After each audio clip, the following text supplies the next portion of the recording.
আজ থেকে মাস দেড়েক আগে আমাদের চ্যানেলের কাছে একটা ইমেল আসে। আর 5টা ইমেল যেভাবে আসে সেরকমই একটা ইমেল আসে। তো রোজ তো আর ইমেল চেক করা হয় না, তো সেই জন্য ইমেলটা আসে কিন্তু চেক করা হয়নি। তো এবার এর ঠিক 2 দিন পরে ওই একই আইডি থেকে আর একটা ইমেল আসে এবং সেই ইমেলটা সরাসরি আমি চেক করি এবং সেখানে লেখা হয় যে আমি 2 দিন আগে একটা ইমেল পাঠিয়েছি। তো আমার তখন মনে হয়েছিল যে ঘটনাটা পাঠাই, কিন্তু আমি আপনাদেরকে রিকোয়েস্ট করছি বারবার করে ঘটনা যেন প্রচার না করা হয়। বারবার করে উনি ইমেলে একই কথা রিপিট করেছেন। তো আমি মনে হলো যে ঠিক আছে, উনি যখন চাইছেন না ওনার ঘটনা, তার আগে আমি কিন্তু উনি যে কী ঘটনা পাঠিয়েছেন সেটা সেই ইমেলটা তখন আমার পড়া হয়নি। তো যাই হোক, আমি ওনাকে একটা রিপ্লাই করে দিলাম যে অবশ্যই আপনি যখন রিকোয়েস্ট করছেন আপনি একদম চিন্তা করবেন না, আপনার ইমেলটা আমরা কোনোভাবেই প্রচার করব না। ব্যাপারটা মিটে যায় এবং এর 1 মাস পরে, এই ঘটনার 1 মাস পরে আবারও 2টো ইমেল পরপর আসে ওই সেম ইমেল আইডি থেকে। তো সেখানে যিনি আর কি মানে ওই প্রথম ইমেলটা করেছিলেন, মানে সবকটা ইমেলই ওনারই করা। তো উনি তখন ওই 2টো যে ইমেল করেছেন সেখানে উনি বারবার রিকোয়েস্ট করেছেন যেন আমি সেই ঘটনাটা এই ভূত ভগবান চ্যানেলে প্রচার করি। মানে উনি প্রথমে ঘটনাটা লিখে পাঠিয়েছিলেন, তার ঠিক 2 দিনের মাথায় উনি ইমেল করে বলেছিলেন যেন ঘটনাটা আমরা প্রচার না করি। এর 1 মাস পরে আবার উনি দুটো পরপর ইমেল করেন এবং বলেন, মানে উনি ক্ষমা প্রার্থী সেরকমই উনি জানান যে ওনার একটু বুঝতে ভুল হয়েছিল এবং উনি অনেক রকম চিন্তাভাবনা করে ওনার মনে হয়েছে যে এই ঘটনাটা ওনার জীবনের হয়তো ব্যক্তিগত একটা বিষয়, খুবই ব্যক্তিগত একটা বিষয়, কিন্তু এই ঘটনাটা যদি সম্প্রচার করা হয় তাহলে অনেক মেয়েরা তারা কিন্তু নিজেদেরকে অনেক রকমভাবে সাবধান করতে পারবে। অনেক শুধু মেয়েরা বলবো না, অনেক পরিবারও। তো সেই জন্য উনি বলেছেন যে আপনি আমার আসল নামটা রিভিল করবেন না প্লিজ, কিন্তু আপনি ঘটনাটা অবশ্যই আপনার চ্যানেলে প্রচার করবেন। তো আমি ওনাকে একটা রিপ্লাই করে দিই যে আপনি এবার কি মানে ডিসাইড করেছেন যে সত্যিই কি এটা প্রচার করা যাবে? তো উনি আবার ইমেল করে বলেন যে হ্যাঁ, উনি একদম ডিসাইড করেই ফেলেছেন যে এই ঘটনাটা যেন প্রচার করা হয় এবং অবশ্যই যেন প্রচার করা হয়। তো আজকে আমি সেই ঘটনাটাই আপনাদেরকে বলবো। এটা কিন্তু একটা মানুষের জীবনের অতি ব্যক্তিগত একটা ঘটনা, যে ঘটনাটা থেকে কিন্তু অনেক কিছু শেখার আছে, অনেক কিছু জানার আছে, অনেক কিছু বোঝার আছে এবং এটা কিন্তু বেশ একটা ভয়ের ঘটনা। তো আমি রিকোয়েস্ট করবো আপনারা কেউ কোথাও যাবেন না, প্রত্যেকে পুরো ঘটনাটা প্রথম থেকে শেষ অবধি শুনুন। আশা রাখছি আপনাদের খুব খুব ভালো লাগবে, অনেক কিছু আপনারা শিখতে পারবেন, জানতে পারবেন। নমস্কার শ্রোতা বন্ধুরা, ভূত ভগবান চ্যানেলে আপনাদের সকলকে অনেক অনেক স্বাগত। আশা রাখি সবাই খুব ভালো আছেন, আনন্দে আছেন, সুস্থ আছেন। আমাদের চ্যানেলে যে ঘটনাগুলো বলা হয় সেগুলো যদি আপনাদের ভালো লাগে তাহলে অবশ্যই চ্যানেলটাকে সাবস্ক্রাইব করবেন, ভিডিওগুলোকে লাইক করবেন। পুরো ঘটনা শোনার পর আপনাদের কেমন লাগলো সেই মূল্যবান মতামত জানাতে কিন্তু একদম ভুলবেন না। আর আপনাদের জীবনে বা আপনাদের পরিচিত কোনো মানুষের জীবনে যদি এরকম কোনো ভৌতিক, অলৌকিক, দৈবিক, অতিজাগতিক কোনো ঘটনা ঘটে থাকে তাহলে সেগুলো কিন্তু আপনারা আমাদের কাছে লিখে পাঠিয়ে দিতে পারেন। তার জন্য আপনাদেরকে আমাদের চ্যানেলের ডেসক্রিপশানে যেতে হবে, দেখবেন সেখানে আমাদের ইমেল আইডি মেনশন আছে। তো সেই ইমেল আইডিতে ইমেল করে আপনারা আপনাদের সেই ঘটনা আমাদের কাছে কিন্তু অনায়াসেই পৌঁছে দিতে পারেন। আর খুব ভালো হয় যদি সেই ঘটনা সম্পর্কিত কোনো ছবি বা ছোটো ভিডিও থাকে সেটাও পাঠিয়ে দিতে পারেন। তো চলুন বন্ধুরা, আমি আজকের ঘটনা আপনাদের সামনে উপস্থাপনা করা শুরু করছি। তবে তার আগে বলবো, আমাদের চ্যানেলে এই ঘটনাগুলোকে প্লিজ আপনারা একটু বেশি করে শেয়ার করে দিন। আপনারা ফেসবুক, হোয়াটসঅ্যাপ যে কোনো মাধ্যমেই কিন্তু ঘটনা শেয়ার করতে পারেন। আর আমাদের চ্যানেলের ঘটনা কিন্তু ছোট বড় সবার শোনার জন্য। তো এবারে চলে যাচ্ছি আমি সরাসরি আজকের ঘটনায়। প্রথমে আমি ঘটনা সম্পর্কিত কিছু কথা আপনাদেরকে বলে নেব, তাহলে আপনাদেরও ঘটনাটা বুঝতে সুবিধা হবে, আমারও আপনাদেরকে বোঝাতে সুবিধা হবে। আজকের এই ঘটনাটা যিনি পাঠিয়েছেন তিনি রিকোয়েস্ট করেছেন তার আসল নামটা যেন না বলা হয়। তো সেই জন্যই আমি এই ঘটনাটা বলার সময় ওনার একটা ছদ্মনাম দিচ্ছি, কারণ ঘটনাটা বলার সময় তো আমাকে ওনাকে একটা নাম ধরে সম্বোধন করতে হবে। তো সেই জন্য সেই জায়গা থেকে আমি ওনার নাম দিচ্ছি ঋতু। তো ঘটনাটা বলার সময় আমি ওনাকে ঋতুদি বলেই সম্বোধন করব। প্রথমে কিছু কথা বলি আপনাদের। এই ঋতুদি কিন্তু একটা খুব ছাপোষা মধ্যবিত্ত পরিবারে জন্মায়।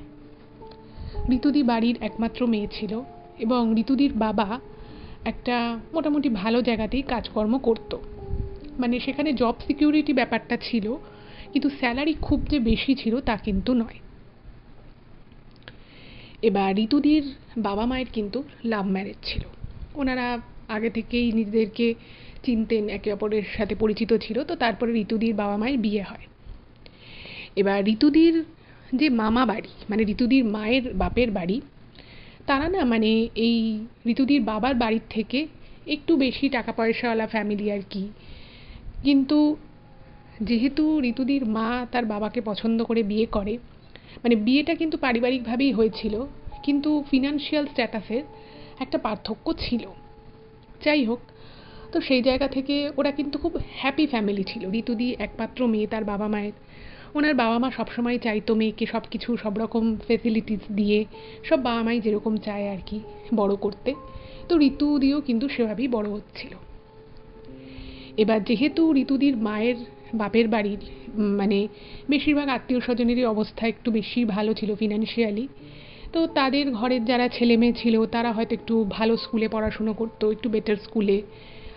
তারা হয়তো একটু দামি জামা কাপড়, দামি খেলনা এইসব ব্যবহার করতো। তাদের হয়তো পুজোর সময় জামা কাপড়গুলো একটু বেশি দামি হতো।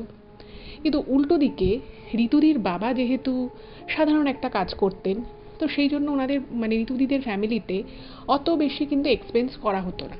এই পুজোর জামা কাপড়ে বলুন বা কোনো খেলনা বলুন বা কোনো ফেসিলিটিস বলুন, সেটা খুব বেশি দামি কোনো কিছু কিন্তু ঋতুদির বাবার পক্ষে অ্যাফোর্ড করা সম্ভব হতো না। তো সেদিক থেকে দেখতে গেলে ঋতুদি কিন্তু মানে অভাবের মধ্যে কখনোই বড় হয়নি, কিন্তু সব কিছুই ওরকম একটা মধ্যবিত্তের ছোঁয়া বলতে যেটা বোঝায় সেরকমভাবেই বড় হয়েছে। তো এই বিষয়টা ঋতুদির মায়ের কিন্তু ছোটবেলা থেকেই খুব গায়ে লাগতো। ওনার মা ভাবতেন যে আমার মেয়ে অনেক কষ্টের মধ্যে বড় হচ্ছে, হয়তো আমার মেয়ের আরও অনেক কিছু পাওয়ার কথা ছিল, অনেক বেশি হয়তো ওকে আমরা আরও কমফর্ট দিতে পারতাম। যেহেতু যখন বিশেষত সেই সময়গুলো ওনার মায়ের মনে হতো যখন কোনো ঋতুদির মায়ের বাপের বাড়ির দিক থেকে কোনো আত্মীয় স্বজন ওদের বাড়ি আসতো, বা ওরা হয়তো সে আত্মীয় স্বজনের বাড়ি গেল, সেখানে গিয়ে দেখছে যে তাই সেই বাড়ির ছেলেমেয়েরা মানে দামি দামি জিনিস ব্যবহার করছে, তারা অনেক বেশি এক্সপেন্সিভ জামা কাপড় পরছে, জিনিসপত্র ব্যবহার করছে। তো এগুলো ঋতুদির মনে প্রথম থেকে অতটা যে খুব প্রভাব ফেলেছিল তা নয়, কিন্তু এগুলো দেখে ঋতুদির মা খুব কষ্ট পেতেন এবং মনে মনে চিন্তা করতেন যে আমি আমার মেয়েকে এগুলো দিতে পারছি না, কিন্তু আমারই ফ্যামিলির অন্যান্য যারা বাচ্চা কাচ্চা রয়েছে তারা অনেক বেটারভাবে বড় হচ্ছে, তাদের অনেক বেশি সুযোগ সুবিধা রয়েছে, কিন্তু আমার মেয়ে সেটা নেই। যাই হোক, তো এরকম একটা পরিস্থিতির মধ্য থেকে ঋতুদি বড় হতে থাকে। সে ওখানকার একটা মোটামুটি ভালো স্কুলেই পড়াশুনো করতো। ঋতুদিও মোটামুটি খারাপ ছিল না পড়াশুনোয়। তো এইভাবেই আস্তে আস্তে ওনার বড় হয়ে ওঠা। এবার ঋতুদির মা ঋতুদিকে বলেছিল যে বড় হয়ে একটা বেশ বড় সড়ো চাকরি করতে হবে বা খুব প্রতিষ্ঠিত কোন একটা জায়গায় নিজেকে পৌঁছতে হবে।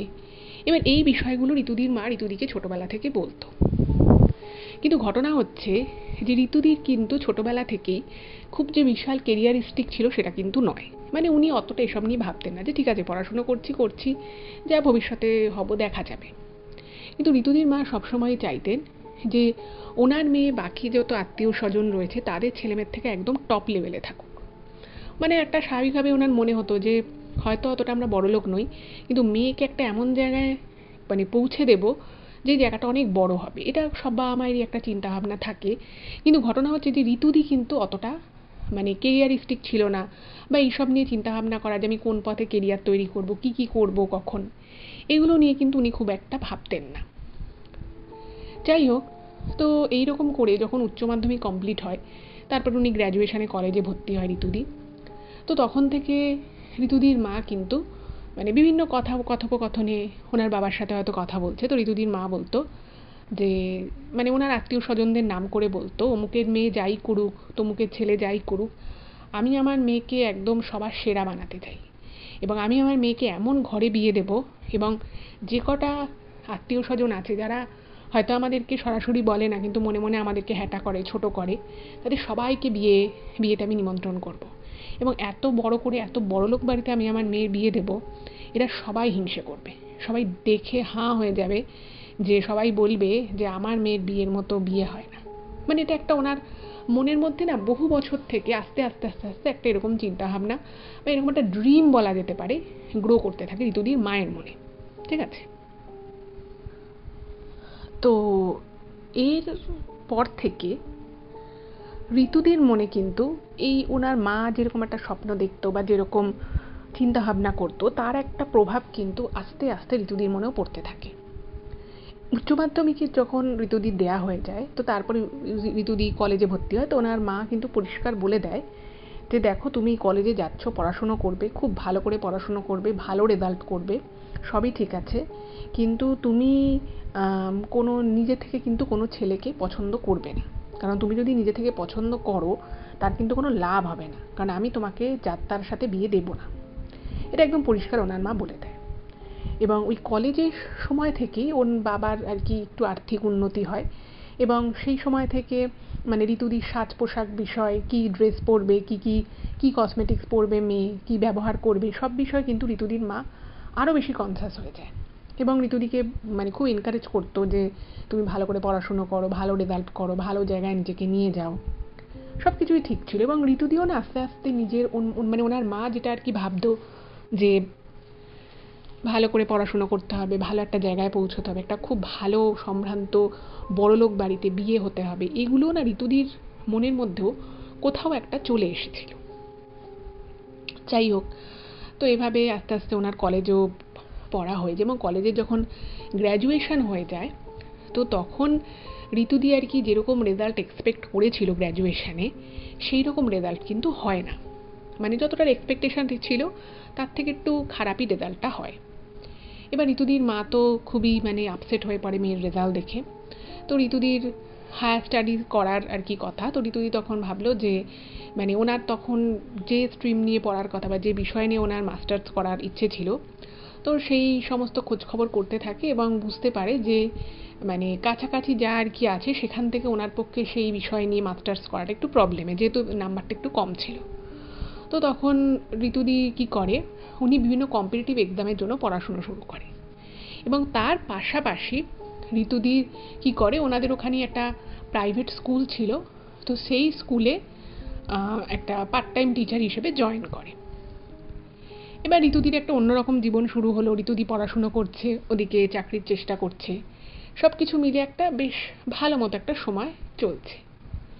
এবার এইভাবে মোটামুটি 1-1.5 বছর কেটে যায়। এবার দেখুন কম্পিটিটিভ এক্সামের পরীক্ষা দিলেই যে চাকরি হয়ে যাবে সঙ্গে সঙ্গে তা সেরকম তো কোনো গ্যারেন্টি নেই। তো হঠাৎ করেই ঋতুদির মায়ের মনে হলো যে উনি মেয়ের জন্য বিয়ের চেষ্টা করা শুরু করবেন। তো ঋতুদিকে বললো, তো ঋতুদির তখন না খুব একটা ইচ্ছে ছিল না বিয়ে করার। উনি বললেন যে না দেখো, সবে তো গ্র্যাজুয়েশন হয়েছে, আমি 2 বছর হলো, আমাকে একটু সময় দাও, আমি তো পড়াশুনো করছি, চাকরি বাকরির চেষ্টা করছি, আর যদি সরকারি নাও হয় আমি কোনো বেসরকারি জায়গাতেও ট্রাই করতে পারি।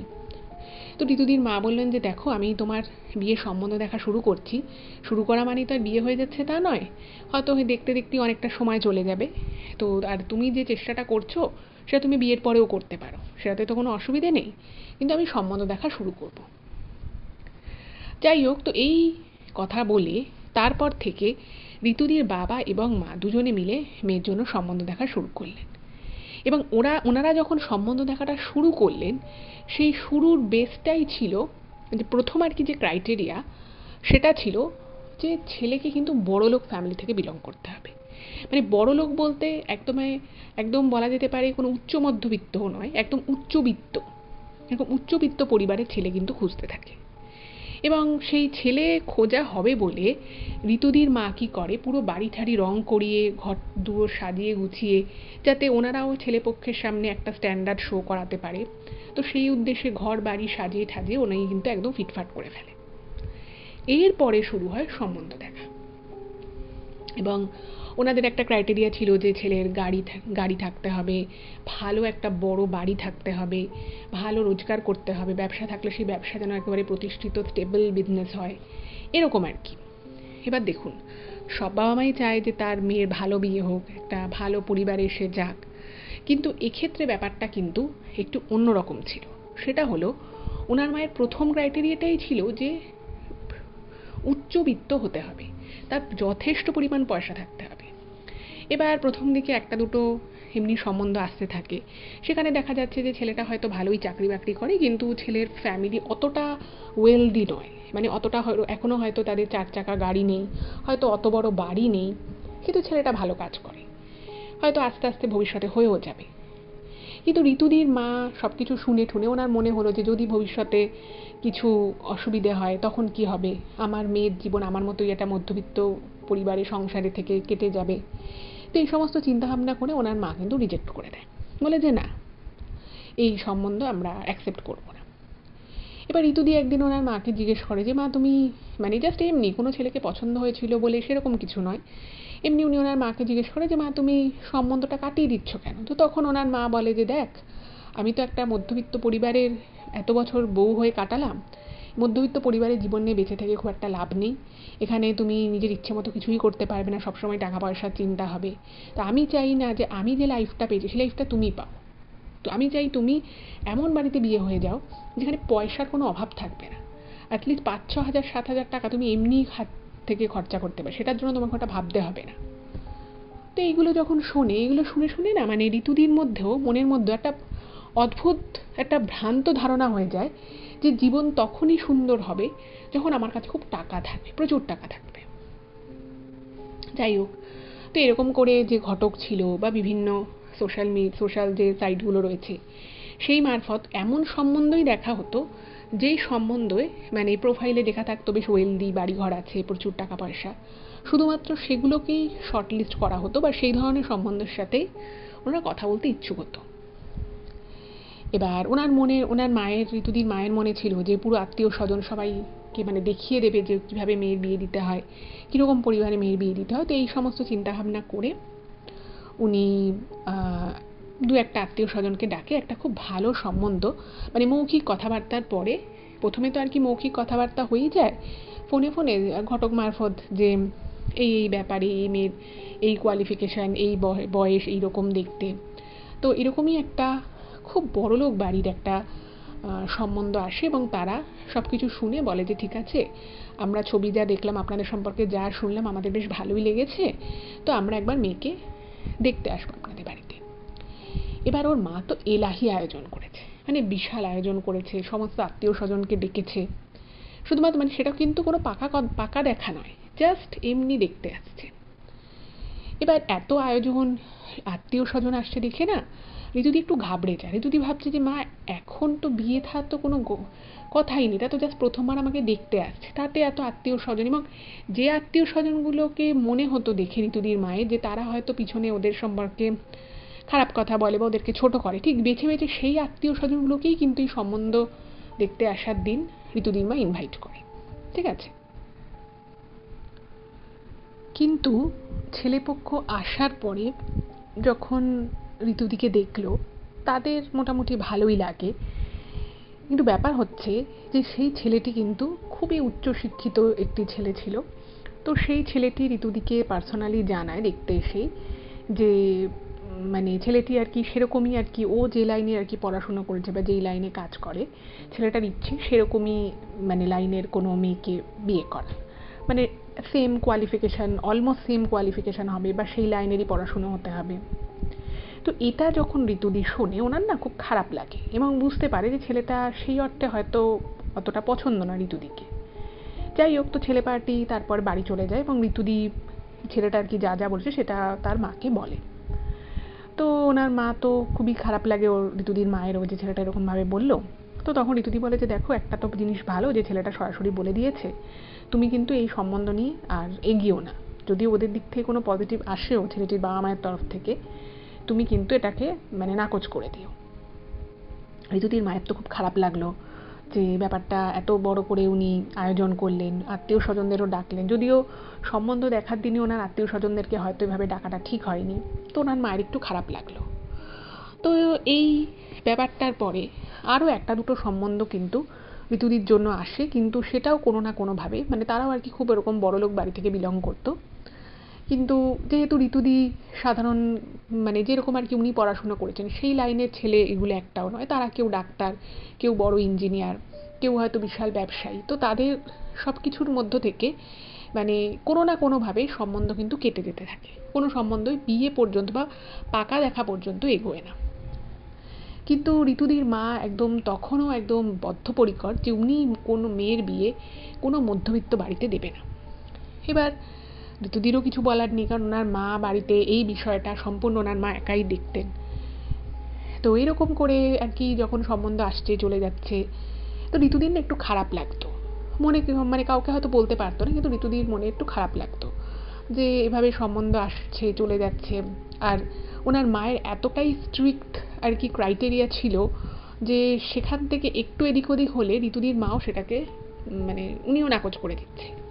তো সব কিছু মিলিয়ে ঋতুদি একটা খুব বাজে সিচুয়েশনের মধ্য দিয়ে যায়। মানে বাজে সিচুয়েশন বলতে ওই সম্বন্ধ দেখতে আসতো, মানে ওনার মা প্রত্যেকবার খুব ঘটা করে প্রত্যেকবারই একটা বড় সড়ো অ্যারেঞ্জমেন্ট করতো, কিন্তু ওই যে কোনো না কোনোভাবে হচ্ছে না, এই বিষয়টার প্রভাব কিন্তু ঋতুদির উপরে পড়ে। এরপরে কিছুদিন ওনারা সম্বন্ধ দেখা বন্ধ রাখে। ওনার মা ভাবছে যে কী করলে বা কীভাবে আর কি আরও সম্বন্ধর খোঁজ খবর পাওয়া যায়, সেই জন্য উনি ওখানকার আরও যে 2-3 জন ওনাদের বাড়ির ওখানে যে ঘটক ছিল তাদেরকে বলে রাখে।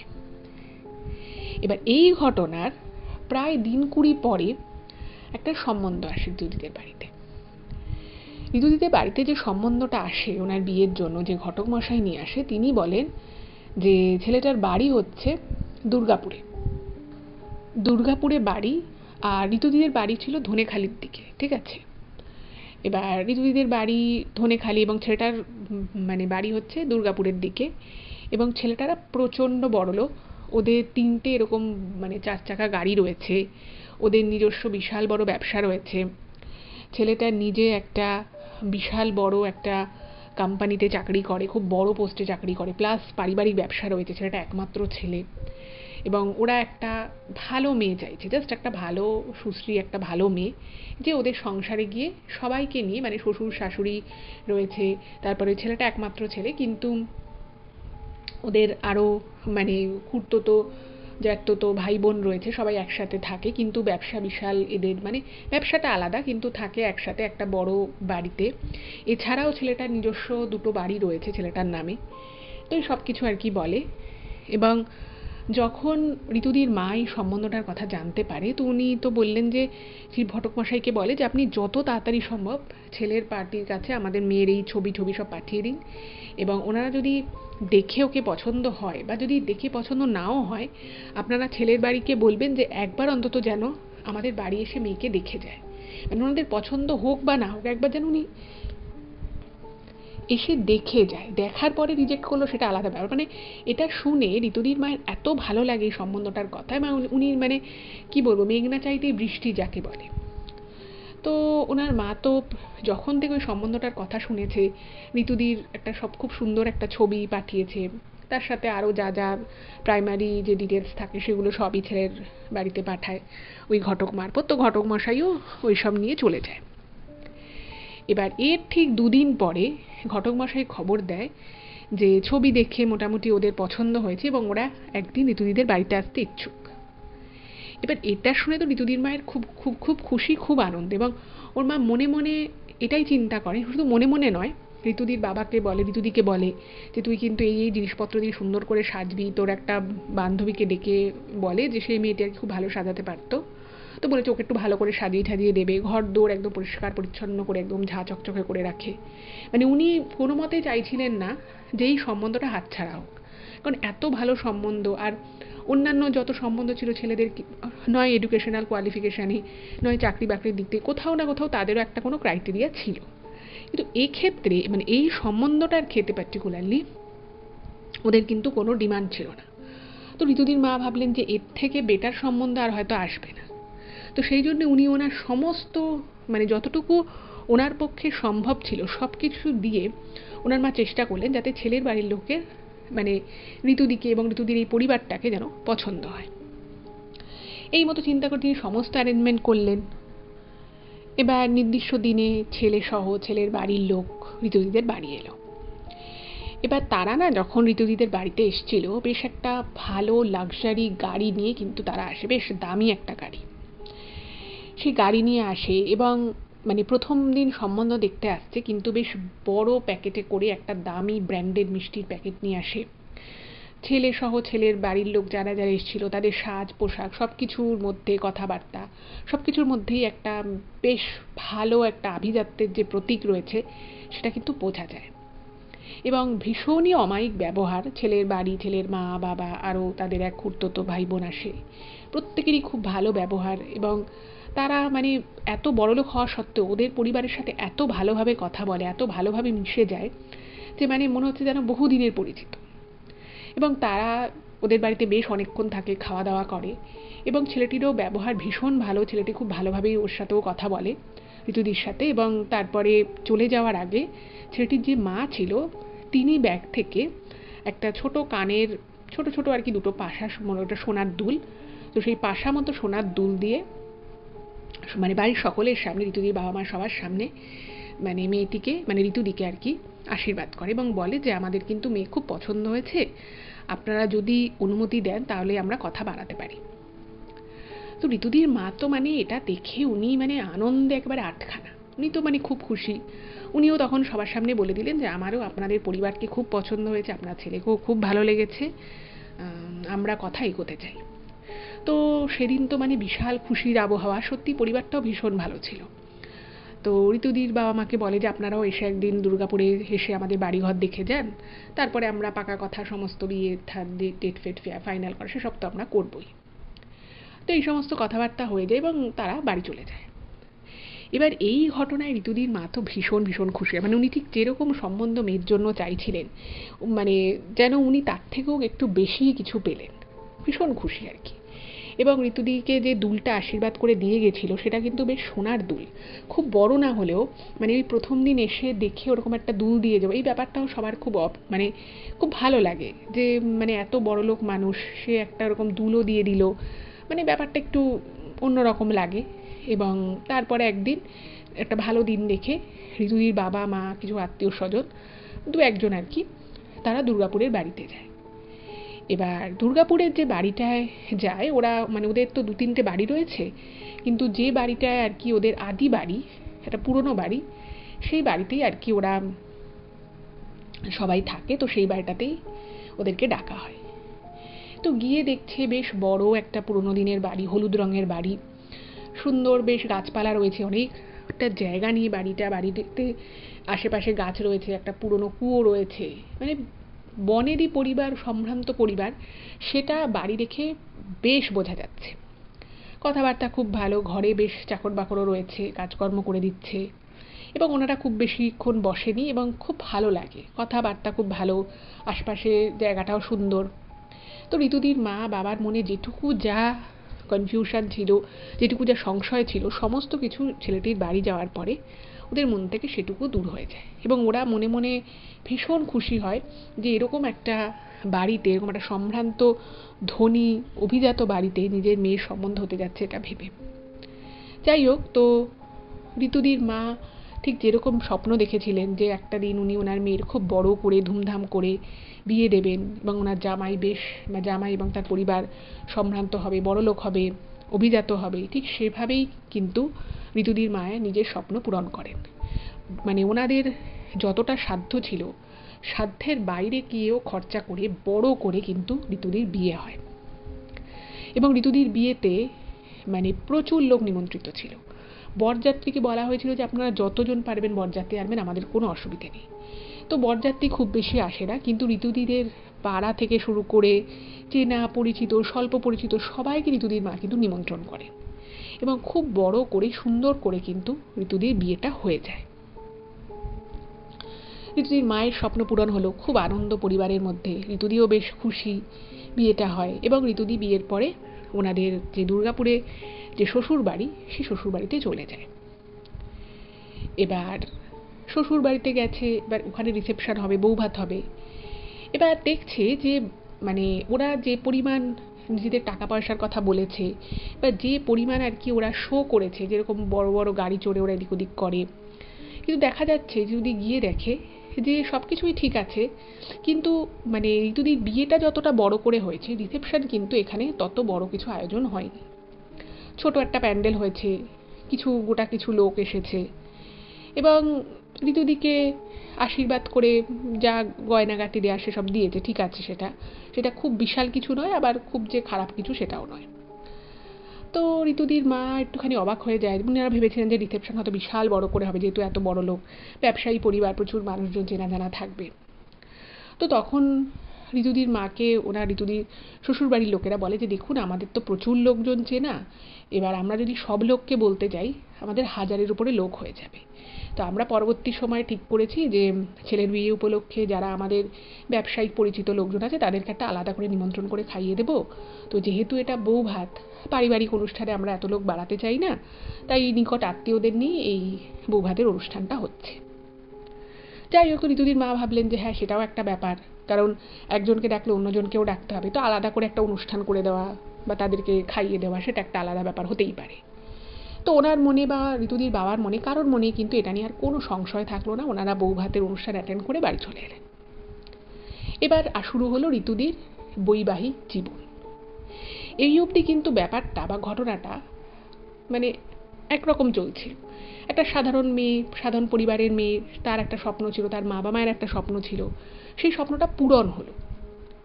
ঠিক যেভাবে বিয়ে দেওয়ার ইচ্ছে ছিল, যেরকম বাড়িতে বিয়ে দেওয়ার ছিল সেরকমই হলো।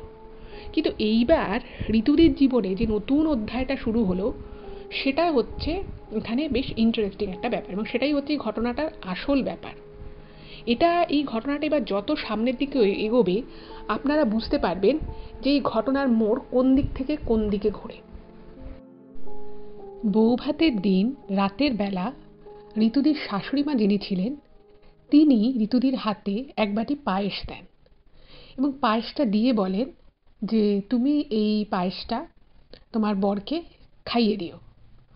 তো ঋতুদি ভেবেছেন যে হয়তো বৌভাতের রাতে এরকম কোনো কারোর পারিবারিক হয়তো কোনো রিচুয়াল আছে পায়েস খাওয়ার, এবং ঋতুদিকে বলে যে তুমি খেও না, এটা আমি ওর জন্যই বানিয়েছি, এটা আমাদের পরিবারের একটা নিয়ম, তো পুরো পায়েসটা যেন খায়, তুমি কিন্তু সেটা দেখো। তো ঋতুদি খুব খুশি। আচ্ছা, এখানে একটা কথা বলি, ঋতুদিকে আশীর্বাদ করে যে গয়নাপত্র দিয়েছিল তো সেটা ঋতুদির শাশুড়িমার কাছেই ঋতুদি নিজে থেকেই রেখে দেয়, কারণ এত গয়নাগাটি যদি এদিক ওদিক কিছু হয়ে যায়।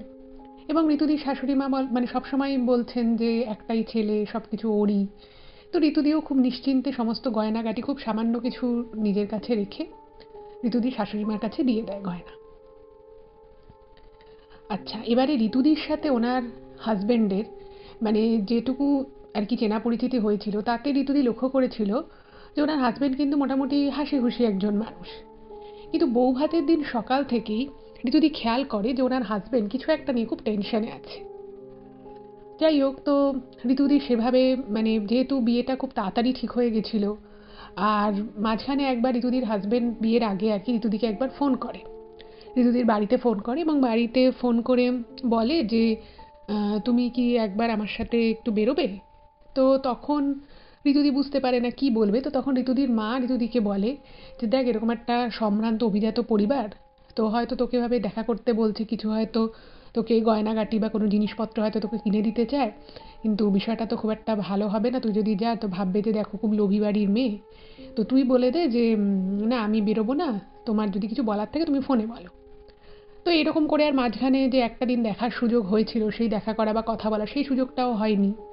কিন্তু ঋতুদি মনে মনে সকাল থেকেই ভাবছে যে মানুষটা তো চিন্তা করছে কেন, খুব ট্রেস দেখে মনে হচ্ছে।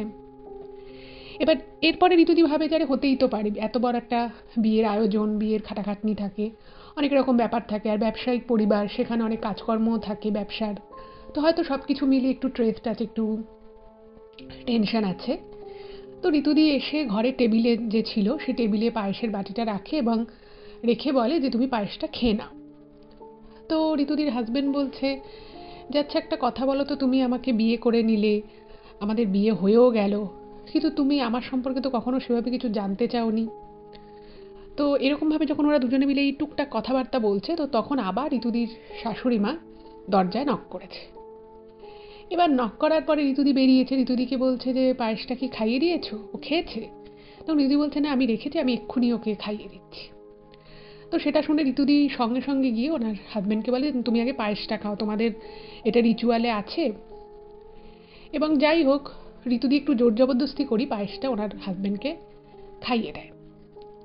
এবার পায়েসটা খাওয়ানোর পরে ঋতুদি খেয়াল করছে যে ওনার হাজবেন্ড না মানে পুরো ঘাম দিচ্ছে একেবারে, দেখে মানে কেউ যদি ফট করে দেখে মনে হবে তার খুব শরীর খারাপ লাগছে বা কিছু। এবার ঋতুদিও সেটা দেখে একটুখানি ঘাবড়ে গেছে যে কী হলো ব্যাপারটা। তো ঋতুদির হাজবেন্ড চোখে মুখে জল ঠল দিয়ে এসে বাথরুম থেকে এসে বলছে তোমার শরীরটা দেখো একটা ভালো লাগছে না, অনেক খাটাখাটনি গেছে।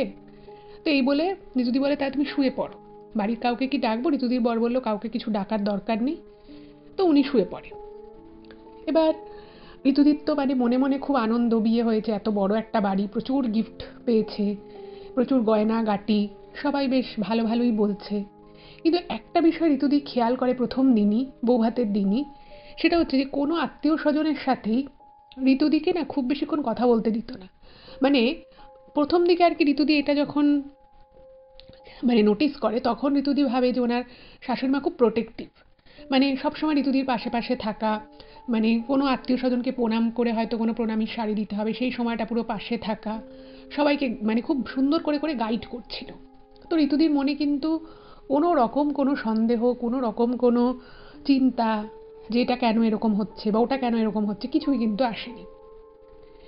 যাই হোক, তো এভাবে 2-3 দিন কেটে যায় এবং প্রত্যেক দিনই ঋতুদির শাশুড়ি মা ঋতুদিকে কিছু একটা দেয়, যেটা বলে যে তুমি তোমার হাজবেন্ডকে খাওয়াবে। এবার প্রথম একটা সপ্তাহ এভাবে যায় এবং ঋতুদি প্রথম 1 সপ্তাহে এটা বুঝতে পারে যে ওনার হাজবেন্ডের শরীরটা খুব একটা ঠিকঠাক নেই। ঠিক আছে, মানে সবসময় ওরকম মনে হচ্ছে খুব ঘামছে, সবসময় দেখে মনে হচ্ছে খুব ট্রেসড রয়েছে। মানে বিয়ের সময় যখন সম্বন্ধের সময় দেখতে এসেছিল তখন কিন্তু মানুষটাকে যেরকম হাসি খুশি একটু দেখা গেছিল, এখন কিন্তু সেই মানুষটার মুখে কোনো হাসি নেই এবং মানুষটা সবসময় কিছু না কিছু নিয়ে একটা খুব ট্রেস থাকে। এবার এই ট্রেস থাকে বলে যে ঋতুদির সাথে কোনো দুর্ব্যবহার করে সেটা কিন্তু নয়, মানে কথা কম বলে, বললেও খুব সামান্য বলে, মনে হয় যেন নিজের মধ্যেই নিজেকে নিয়ে খুব ব্যস্ত আছে এরকম টাইপের। ঠিক আছে, এবার যখন দিন 15 এইভাবে কেটে যায়, ঋতুদি আর ঋতুদির হাজবেন্ড অষ্টমঙ্গলায় বাপের বাড়ি যায়। তো সেখানে গিয়েও দেখছে যে ওনার হাজবেন্ড না মানে কীরকম একটা করছে, মানে শরীর খারাপ হলে যেরকম মানুষ করে কিছুটা সেরকম, কখনো মনে হচ্ছে একটু বিরক্ত হচ্ছে, সব কিছু মিলিয়ে মানে কারোর সাথে খারাপ ব্যবহার করছে তা নয়, কিন্তু একটা কিছু যে ওনার মনের মধ্যে চলছে সেটা কিন্তু দেখে বোঝা যায়। এবার ঋতুদির মায়েরও একটু ব্যাপারটা চোখে লাগে, তো ঋতুদিকে জিজ্ঞেস করেছে যে কী রে কী হয়েছে। তখন ঋতুদি বলছে আসলে বিয়ের খুব খাটাখাটনি গেছে, তো অনেক কাজকর্ম ছিল আর ব্যবসারও কাজকর্ম থাকে, তো সেই জন্য একটুখানি ওরকম করছে। তো যাই হোক, তো ঋতুদির মা বললো হ্যাঁ সত্যি বড় লোকদের তো অনেক রকমের চিন্তাভাবনা থাকে, মানে ওনারা না ব্যাপারটাকে অন্যভাবে দেখছিল যে বড়লোক মানুষ, প্রচুর কাজের চাপ থাকে, প্রচুর টেনশন থাকে, হয়তো সেই জন্য ওদের কাছে অতটা সময় থাকে না, তো ওরা এক রাত থেকে চলে আসে ঋতুদির বাপের বাড়ি থেকে দুর্গাপুরে ব্যাক করে যায়। এবারে ঋতুদির মনে বেশ কিছুদিন থেকে না একটা প্রশ্ন জাগতে থাকে যে মানুষটা এইরকম কেন করছে, ওনার কি কোনো শরীর টরীর খারাপ হয়েছে বা ওনার কি কোনো সমস্যা আছে। তো এবার উনিও ফট করে ওনার হাজবেন্ডকে তো জিজ্ঞেস করতে পারছে না। তো ঋতুদি ভাবলো যে আমার শাশুড়ি মা যখন সবসময় মানে পুরো সময়টাতেই শ্বশুরবাড়িতে যখন আর কি ঋতুদি থাকে, পুরো সময়টাতেই ওনার শাশুড়ি মা কিন্তু ওনার ঠিক পাশে পাশে থাকে বেশিরভাগ সময়। তো ঋতুদি একদিন জিজ্ঞেস করলো ওনার শাশুড়িকে যে আচ্ছা, আপনার ছেলের কি কোনো শরীর টরীর খারাপ হয়েছে, সবসময় কীরকম একটা ঘামতে থাকে, কীরকম একটা দেখে মনে হয় খুব ট্রেস, খুব ক্লান্ত। তো তখন উনি বললেন না আমার ছেলে তো সব ঠিক আছে, আর বলছে যে আসলে ব্যবসার কাজে তো খুব ব্যস্ত থাকে, প্রচুর মাথা খাটাতে হয়, তো সেই জন্য হয়তো একটু ওরকম থাকে, এখন বিয়ে হয়ে গেছে, আস্তে আস্তে ঠিক হয়ে যাবে, তুমি শুধু আমি যেভাবে বলবো তুমি শুধু সেভাবে চলো, আমি যেটা যেটা ওকে খাওয়ানোর জন্য দেবো সেটা তুমি খাওয়াবে, দেখবে আস্তে আস্তে ঠিক হয়ে যাবে। এবার ঋতুদি না ব্যাপারটা ঠিক বুঝতে পারে না, মানে সবাই মিলে লাঞ্চ ডিনার একসাথে হচ্ছে সেটা তো এক ধরনের খাওয়া, কিন্তু দুপুরে অথবা সকালে বা কখনো রাতে কিছু একটা মানে মাঝে মধ্যেই যেটা হতো, ওনার শাশুড়ি মা হয়তো এক বাটি পায়েস হোক বা একটা ফল হোক বা একটু মিষ্টি হোক ঋতুদির হাতে দিত এবং দিয়ে বলতো, হয়তো রাত 10টার সময় দিয়েছে, ঋতুদিকে বলতো যে 10টা 15 থেকে 10:30টার মধ্যে তুমি কিন্তু এই মিষ্টিটা ওকে খাইয়ে দেবে, এরকম করে বলতো। এবার এই ব্যাপারগুলো যখন একটু একটু ঋতুদির মনে মানে ব্যাপারটা একটু সন্দেহ জাগছে, তো সেই সময় হয়তো ঋতুদির সাথে এরকম ঘটনা ঘটতো যে হয়তো একটুখানি ঋতুদিও একটু বিরক্ত বোধ করছে যে এগুলো কী দিচ্ছে। আর সত্যি কথা বলতে কি ঋতুদির হাজবেন্ড ঋতুদির সাথে কিন্তু খুব একটা ফ্রি মাইন্ডে কথাবার্তাই ঠিক মতো বলতো না। ঠিক আছে, রোজই আর কি খুব ট্রেস থাকতো, খুব ঘামতো। তো মানে বুঝতেই পারছেন ঋতুদিরও খারাপ লাগতো মনে মনে যে কি বিয়ে হলো আমার, আমার বর আমার সাথে ঠিকমতো কথা বলছে না। তো এটা নিয়ে একদিন ঋতুদির মনে না খুব মানে একটা ব্যাপার নিয়ে বুঝতেই পারছেন একটা ক্ষোভ হয়। তো ঋতুদি কী করে ওনার শাশুড়ি মাকে গিয়ে বলে। তো তখন ওনার শাশুড়ি মা ওনাকে বুঝিয়ে সুঝিয়ে বলল যে দেখো তুমি ওসব নিয়ে একদম চিন্তা করো না, আমাদের টাকা পয়সার কোনো অভাব নেই, ওকে ডাক্তারও দেখানো হয়েছে, ওর একটুখানি চিন্তাভাবনার একটা ওর প্রবলেম আছে, একটু বেশি টেনশন করে ফেলে, আর যেহেতু বিয়ে উপলক্ষে বেশ কদিন ব্যবসাটা ঠিকমতো দেখা হয়নি সেই জন্যই ও একটু চিন্তিত আছে, এসব নিয়ে কিছু ভেবো না। এইসব বলে ঠলে ঋতুদির শাশুড়ি মা ঋতুদিকে বেশ বড় বড় দুটো সোনার কানের দুল গিফট করে। এবার ওই কানের দুল দেখে তো তখন ঋতুদিরও বয়স কম, উনি মানে খুব খুশি যে এত সুন্দর দুটো কানের দুল আমাকে গিফট করলো। বলছে দেখো এই কানের দুলটা আমার ছিল, আমি ভাবছি এটা তোমাকে পরলে বেশি ভালো মানাবে। তো ঋতুদিকে একটা কানের দুল দিয়েছে এবং ঋতুদির মন থেকে ওই সমস্ত চিন্তাভাবনা বেরিয়ে গেছে, উনি তখন সুন্দর কানের দুলটা পরে খুব খুশি। এভাবে কিন্তু আরও বেশ কটা দিন কেটে যায়, ঠিক আছে। এবং এইভাবে চলতে চলতে ঋতুদির মানে ওনার মানে পুরো শ্বশুর বাড়িতে উনি সব থেকে বেশি বিশ্বাস করতেন ওনার শাশুড়ি মাকে, কারণ উনি সবসময় পাশে পাশে থাকতেন, ঋতুদিকে কখনোই কোনো কাজের জন্য উনি জোর করতেন না। উনি বলতেন ঠিক আছে তুমি একটু কাজের লোক আমাদের রয়েছে, তুমি একটু মাঝে মধ্যে রান্নাঘরে আসবে, এসে দেখে ঠেকে যাবে, আর আমি বাকিটা পুরো সামলে নেব। ঋতুদিকে কোনো কাজ করতে হতো না সেই অর্থে, এবং মানে ওনার শাশুড়ি মা প্রতি পদে পদে ওনাকে খুব গাইড করতো, এইটা করো ওইটা করো। আর ওই যে বললাম মাঝে মধ্যে বিভিন্ন জিনিস খাওয়ার জন্য দিত ঋতুদিকে, মানে ঋতুদির হাতে দিত ওনার হাজব্যান্ডকে খাওয়ানোর জন্য। এবার ঋতুদি তো খুব খুশি, মাঝে মধ্যে খুব দামি দামি শাড়ি দিচ্ছে, কখনো গয়না দিচ্ছে, এবং ঋতুদি তখন এগুলো নিয়েই পুরো একদম মজে আছে, উনি সংসারে ওইটা নিয়ে উনি খুব আনন্দে আছে, খুব মানে ভাবছে যে মানে বড়লোক বাড়িতে বিয়ে হলে এরকম এরকম নতুন নতুন গয়না, নতুন নতুন দামি শাড়ি পাওয়া যায়, এইটা একটা ওনার কাছে একটা অন্য আলাদা জগৎ হয়ে গেল, ঠিক আছে। মাঝখানে একবার ঋতুদির বাড়িতে একটা ছোটোখাটো সমস্যা হয়, তো ঋতুদি দুদিনের জন্য বাপের বাড়ি যায়, এবং বেশ সেজে গুজে ওরকম গয়না গাটি পরে বাড়ির গাড়ি করে উনি গেছে। তো বাপের বাড়িতে গিয়েও ঋতুদির শ্বশুর মানে যে বাড়ির লোক তারা ভাবছে যে বাহ শ্বশুর শাশুড়ি কত যত্নে রেখেছে আমার মেয়েকে, এত দামি গয়না, এত দামি শাড়ি, যাই হোক। তো এইভাবে কিন্তু ঋতুদি বেশ মোটামুটি আনন্দেই ছিল। এবারে একদিন একটা ঘটনা ঘটে, যেই ঘটনাটা প্রথমবার ঋতুদিরকে ভিতর থেকে নাড়িয়ে দিয়েছিল। সেই ঘটনাটা কি? তো একবার যেটা হলো, ঋতুদিদের শ্বশুর বাড়ির ওখানে একটা কোথাও একটা খুব বড় মেলা হয়েছিল। তো মেলায় যেতে হবে, তো ঋতুদির খুব ইচ্ছে মেলায় যাওয়ার। তো ঋতুদি কী করেছে, ওনার হাজব্যান্ডকে বলেছে যে আমাকে একটু মেলায় নিয়ে চলো। তো ওনার হাজব্যান্ড অতটা প্রথমে পাত্তা দেয়নি। তো তারপরে যখন ঋতুদি দু তিনবার বলার পরে তখন ঋতুদির হাজব্যান্ড বলেছে ঠিক আছে তা তোমাকে আমি নিয়ে যাব। এবার ওই যে ওরা বেরোতে যাবে ঠিক সেই সময় ওনার শাশুড়ি মা আসে এবং এসে ঋতুদিকে বলে যে তুমি কি বেরোবে ওর সাথে? বলছে হ্যাঁ আমি একটু মেলায় যাব। তো তখন বলছে যে হ্যাঁ আসলে মেলায় তো অনেক ছোটোখাটো দোকান থাকে, বলছে দু একটা আমাকেও জিনিস কিনতে হবে, তো তোমরা যখন যাচ্ছ আমিও তোমাদের সাথে যাব।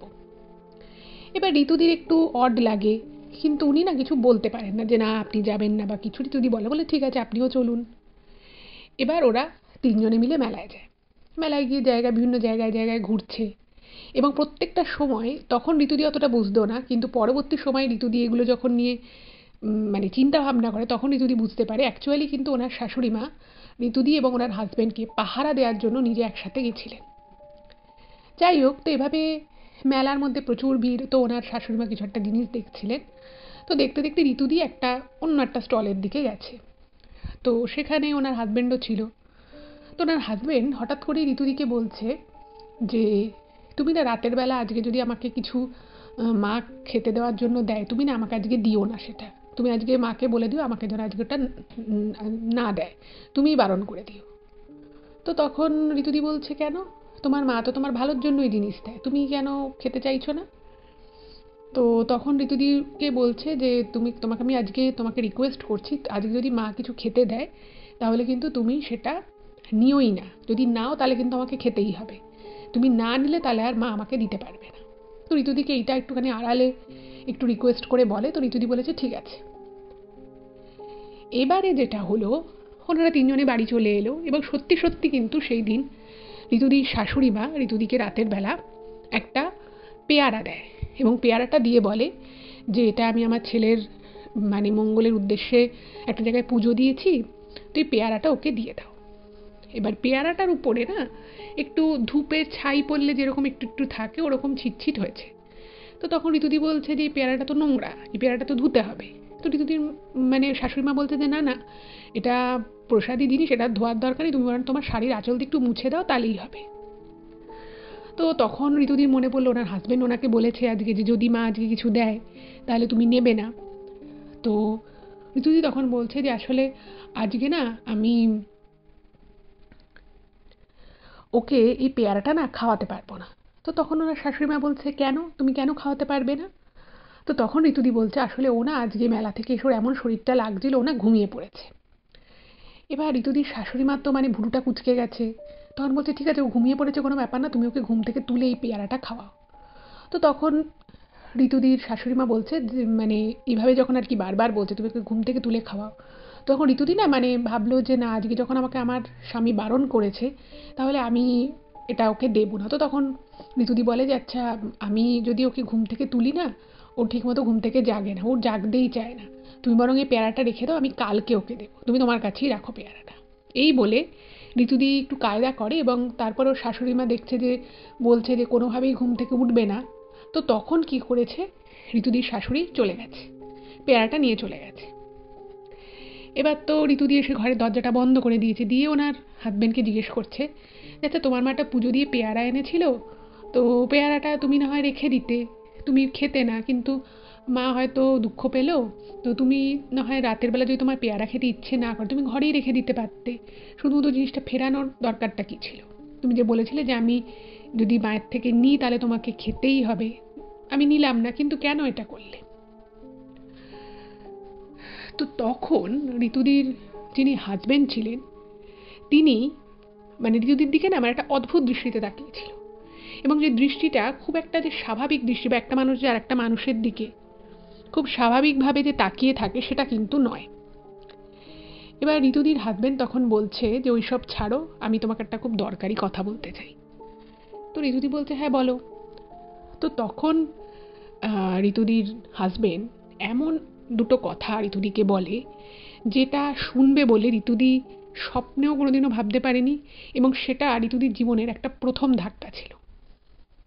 মানে বলা যেতে পারে মানে মানে ওনার জীবনে ঋতুদির জীবনের মানে ধাক্কা লাগা শুরুর পর্যায়ে এটা ছিল প্রথম ধাক্কা। এরপরে ঘটনাটা যত আরও সামনের দিকে এগোবে আপনারা বুঝতে পারবেন যে কেন ঋতুদি পুরো ইমেলটা করে আবার মানে রিকোয়েস্ট করেছিলেন যেন আমি ইমেলটা প্রচার না করি, সেটা আপনারা বুঝতে পারবেন।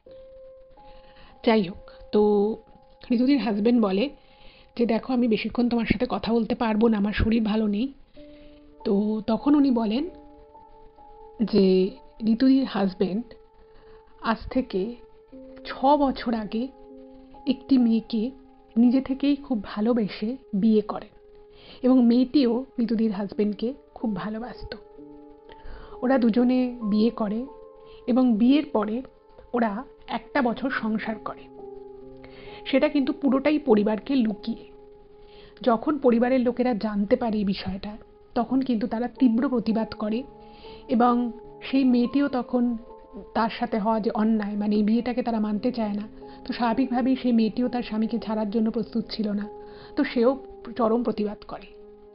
এরপরে বিষয়টা একটা এতটাই খারাপ দিকে চলে যায় যে সেই চাপে এই ঋতুদির হাজবেন্ড বাধ্য হয় মেয়েটিকে ডিভোর্স দিতে। পরিস্থিতি এতটাই খারাপ হয়ে যায়, কিন্তু যেহেতু ঋতুদির হাজবেন্ড এবং ওই মেয়েটি একে অপরকে ভালোবেসে বিয়ে করেছিল, ঋতুদির হাজবেন্ড কিন্তু বেশ কিছু টাকা পয়সা এবং কিছু সম্পত্তি ওই মেয়েটির নামে লিখে দেয়,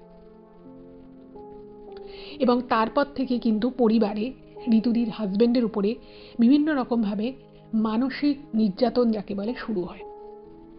তো সেই জন্য ঋতুদির হাজবেন্ড বলে যে তোমার সাথে আমার বিয়ে হয়েছে, আমি তোমাকে বিয়ে করেছি, আমি কখনোই তোমাকে অসম্মান করবো না বা তোমার কোনো দায় দায়িত্ব আমি নেব না, সেরকম কিন্তু কোনো ব্যাপার নয়, কিন্তু আমার মনে হলো এটা তোমার জানা উচিত, তাই আমি তোমাকে জানিয়ে দিলাম।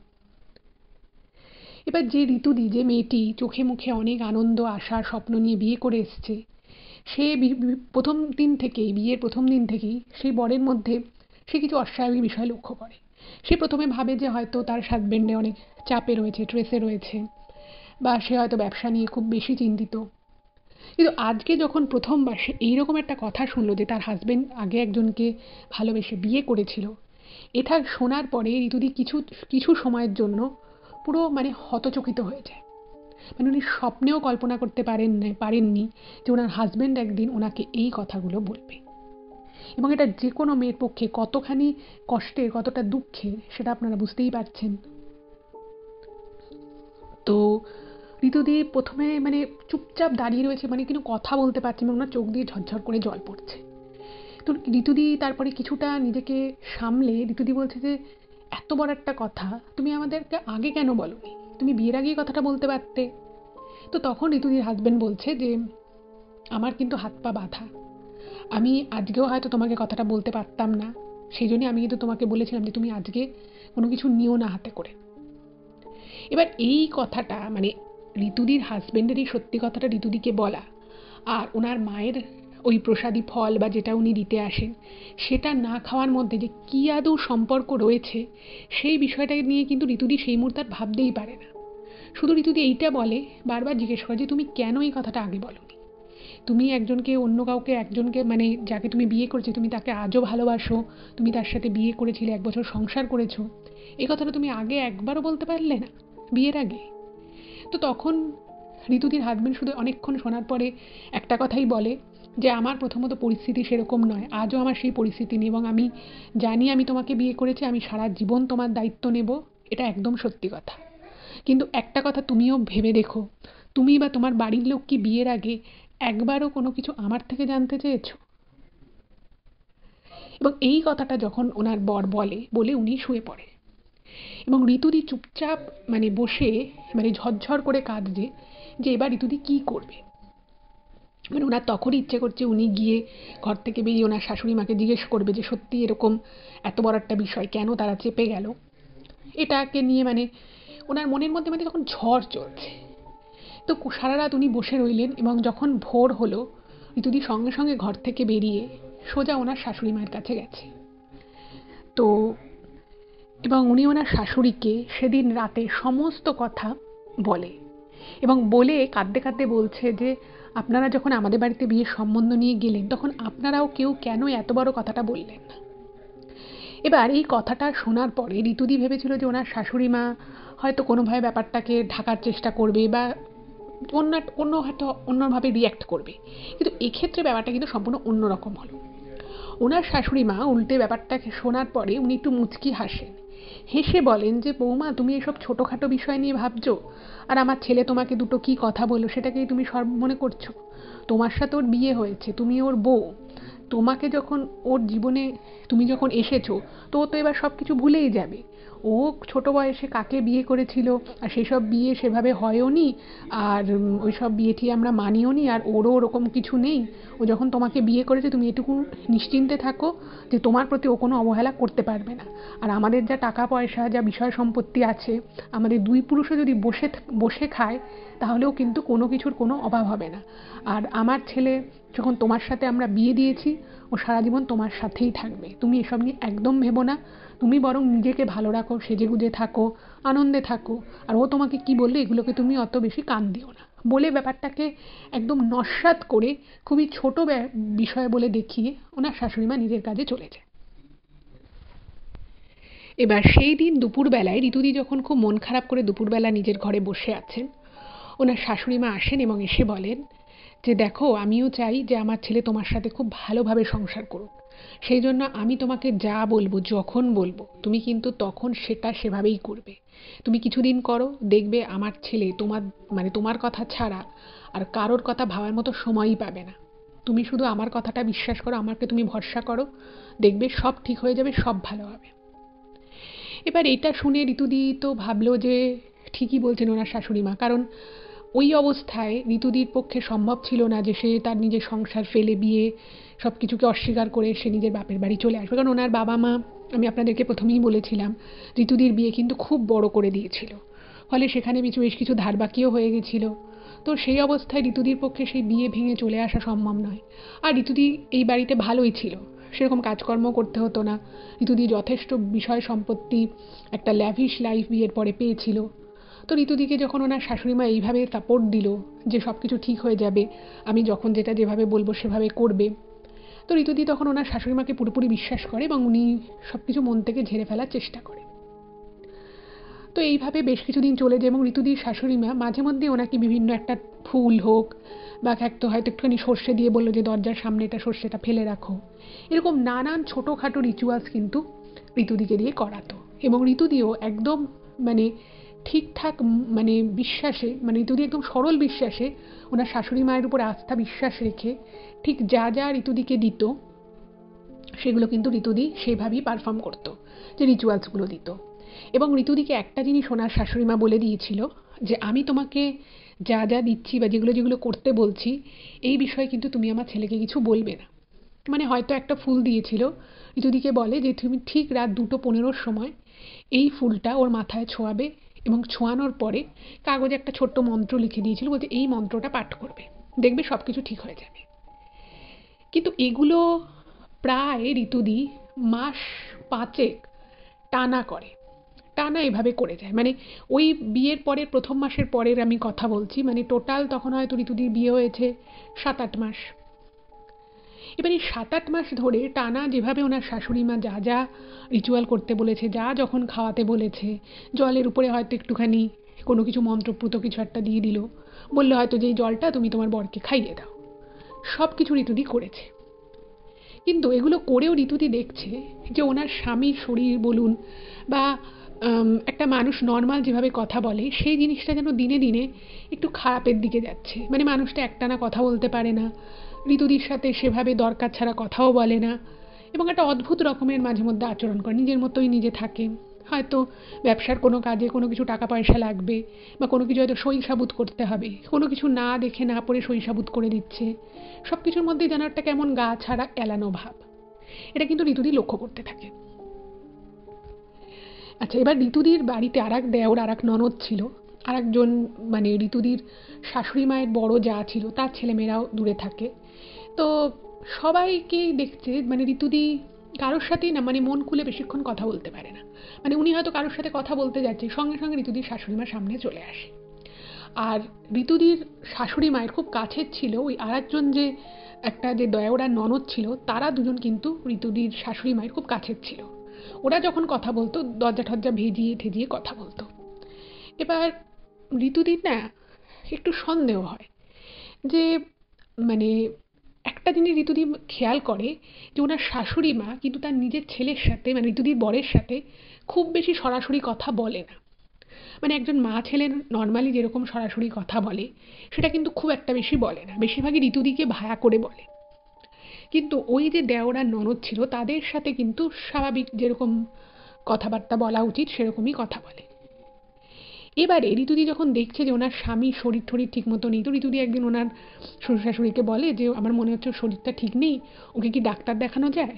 তখন বলছে না, ডাক্তার তো ওকে দেখানোই আছে, ও সেই ওষুধ মানে চলে। তো একটা কাজ করবো, ঠিক আছে তুমি যখন বলছো তাহলে আমরা ডাক্তারের সাথে একবার মানে ওর ব্যাপার নিয়ে আলোচনা করবো।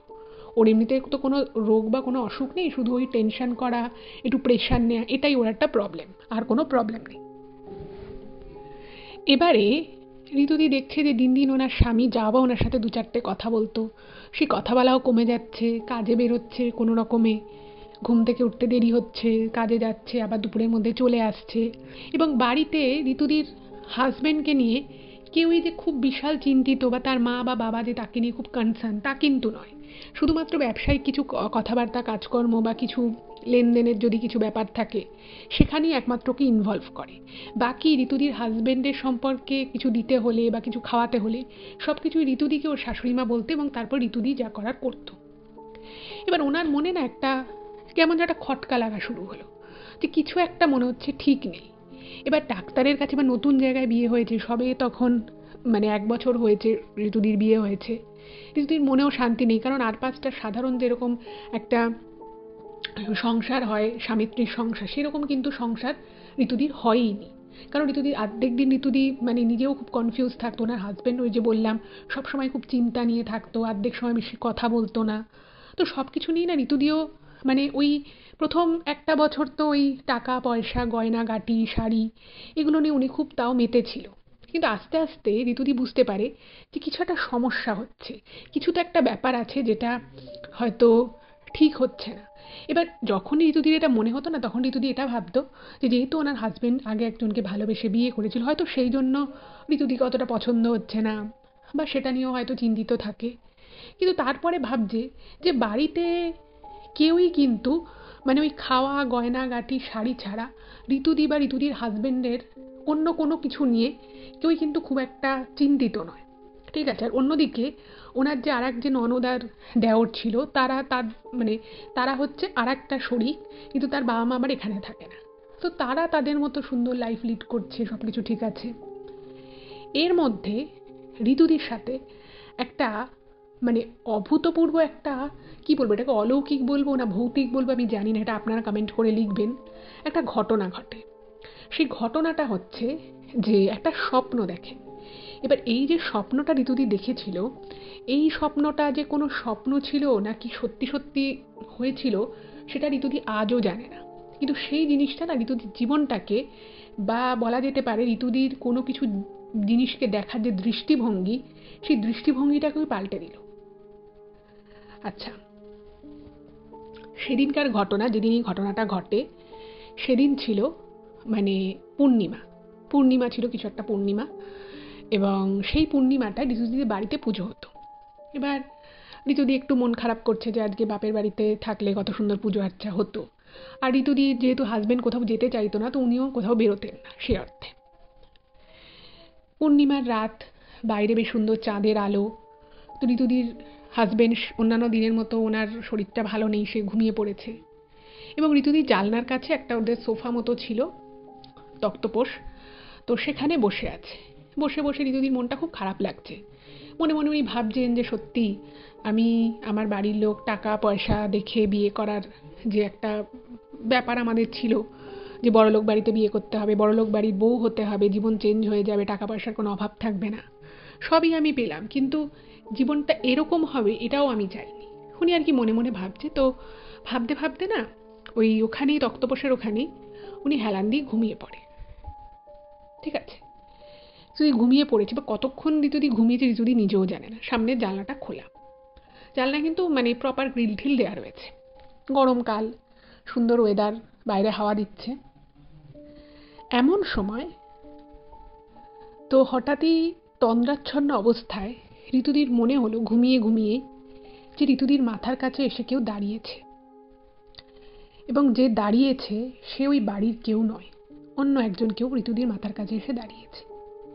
এবার ওই ঘুমের তন্দ্রাচ্ছন্ন অবস্থার মধ্যেই ঋতুদি একটুখানি ভয় পায় যে আমার মাথার কাছে সে কে দাঁড়ালো। কিন্তু ঋতুদির হাত পা তখন পুরো অবশ হয়ে গেছে।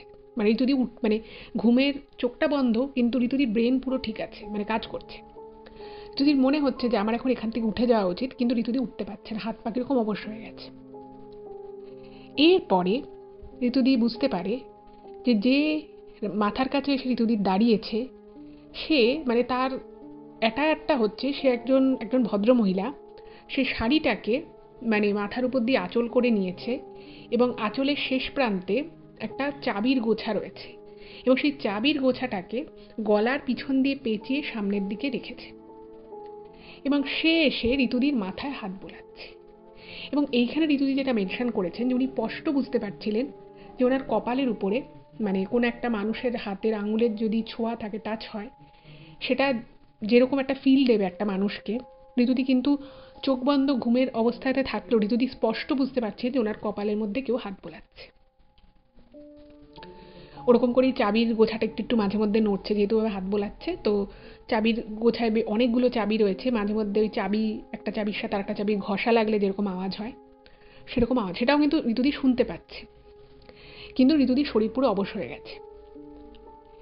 এরপরে সেই ভদ্রমহিলা যিনি ঋতুদির মাথায় হাত বোলাচ্ছেন, সে হাত বোলাতে বোলাতে ঋতুদিকে বলছে, তুমিই পারো একমাত্র আমার ছেলেটাকে বাঁচাতে। আমার ছেলেটা নালে কিন্তু আর বাঁচবে না, ও মরে যাবে। একমাত্র তুমিই পারবে সব কিছু ঠিক করে দিতে।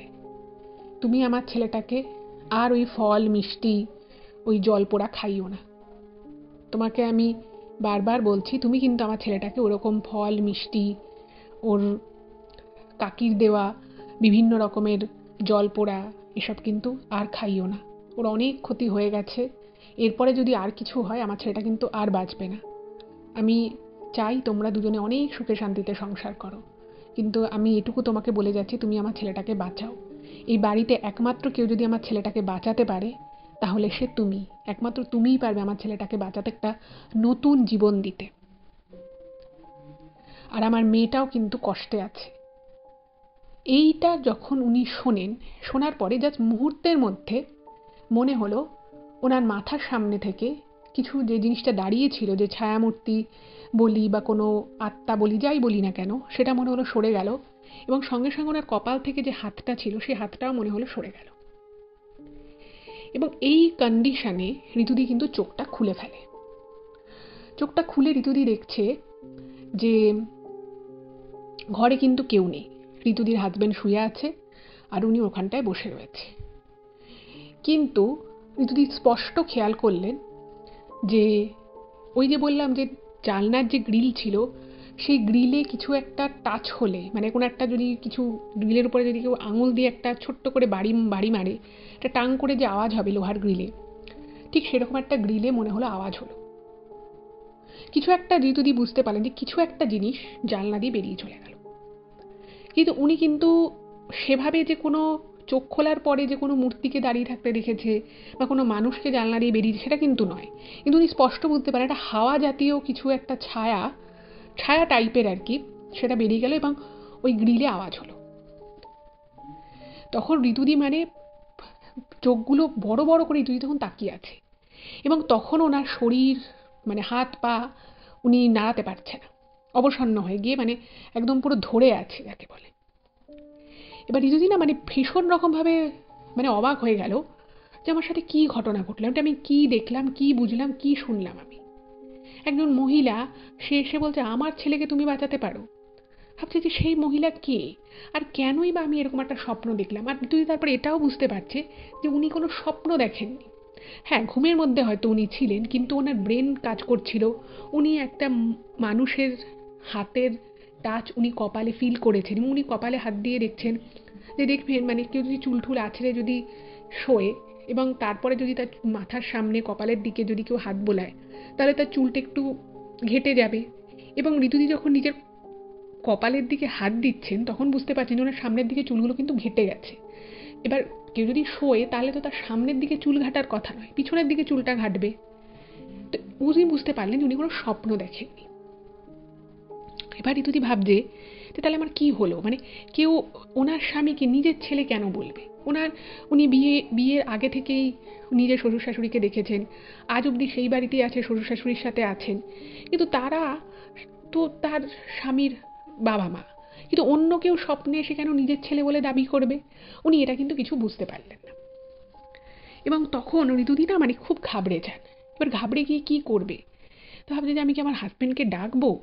তখন ভাবলো যে হাজব্যান্ডেরও তো শরীর অর্ধেক সময় ভালো থাকে না, আমাকে কেন বললো যে আমার ছেলেটা এরপরে আর বাঁচবে না। ঋতুদি না মানে খুব আর কি কনফিউশনে পড়ে গেল। এবং উনি মনে মনে ভাবছে যে এইটা যেটা আমি দেখলাম এটা কিছুতেই ভুল হতে পারে না, আর যেও কিছু ভুল নয়। তো ঋতুদি ভাবলো যে না, আমাকে এবার ব্যাপারটা দেখতে হচ্ছে। তখন ঋতুদির মধ্যে অদ্ভুত রকমভাবে একটা বছরে, যেটা ঋতুদি লিখেছেন, যে উনি অদ্ভুত রকমভাবে মানে খুব ম্যাচিওর্ড হয়ে গেছিলেন। এই যে টাকা পয়সা দেখে কাউকে বিয়ে করা বা কোনো একটা ভ্যালুর জন্য মানুষকে বিয়ে করা, মানে একটা মানুষ অন্য মানুষকে না জেনে চিনে সেটা যে কত বড় একটা ভুল ডিসিশন, সেটা কিন্তু ঋতুদি প্রতি পদে পদে প্রতিদিন বুঝতে পারতেন।